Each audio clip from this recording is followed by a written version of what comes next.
एक बार क्या सुनाऊं यार, उठा दांत में दर्द, घबरा गया हम जैसा भी मर्द, कर दिया परेशान, निकली जाए अपनी जान, देसी दवा किए सारे, कर कर के हम हारे, लगाया नमक और कड़वे तेल का फुआ तो लेकिन उससे भी कुछ ना हुआ।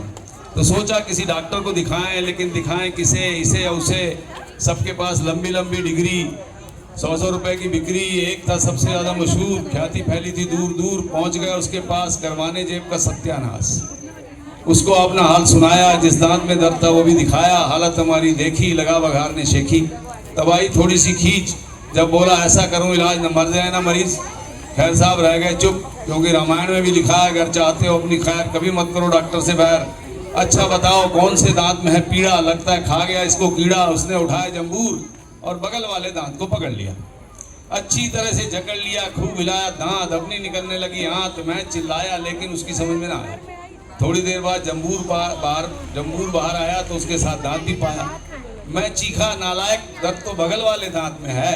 वो बड़बड़ाया, पता नहीं कैसे कैसे लोग चले आते हैं। अरे बाहर बोर्ड नहीं पड़ा क्या, यहाँ बिना दर्द के दांत निकाले जाते हैं।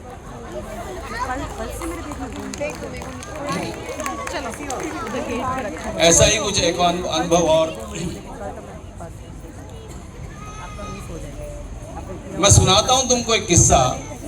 किस्सा क्या है, ये तो है जिंदगी का हिस्सा। बात थोड़ी पुरानी है, बात सच्ची है, लंबी कहानी है। मैं ठहरा हनुमान जी का भक्त, तो मैंने तय कर रखा था मंदिर जाने का दिन और वक्त। वहां मुझे मिलता था एक भिखारी, उससे हो गई अपनी यारी।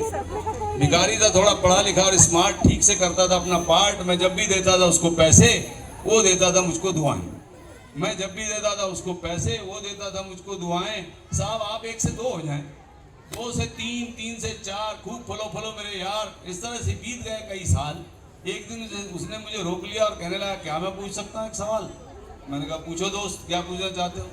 कहता साहब पहले आप मुझे देते थे ₹20, मैं समझता था ये है मेरी दुआओं की फीस। पहले आप मुझे देते थे ₹20, मैं समझता था ये है मेरी दुआओं की फीस। और क्यों ना समझता, आखिर एक दिन मेरी दुआएं रंग लाई और हो गई आपकी सगाई। अरे वरना आप पर तो छाई थी पूरी गड़की, ऐसे में कौन देता आपको लड़की? फिर धीरे से कर दिया आपने 10 और वही देते रहे बस, फिर 5 और अब 2 ही देते हो और सारे पैसों का मजा खुद ही लेते हो।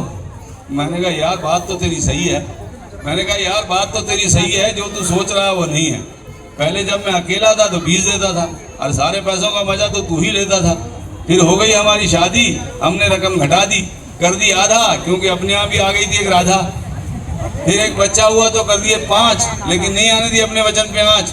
फिर एक और हुआ तो 2 देते हैं। बताओ कौन सा गुनाह करते हैं? अरे साहब यही तो मैं भी कह रहा हूँ, आप मुझे बेवकूफ़ समझ रहे हो। मैं पिछले 20 साल से इसी शहर में रह रहा हूँ, आप मुझे बुद्धू समझते हो, टाल रहे हो और मेरे पैसों से अपनी भी बच्चे पाल रहे हो। Thank you very much.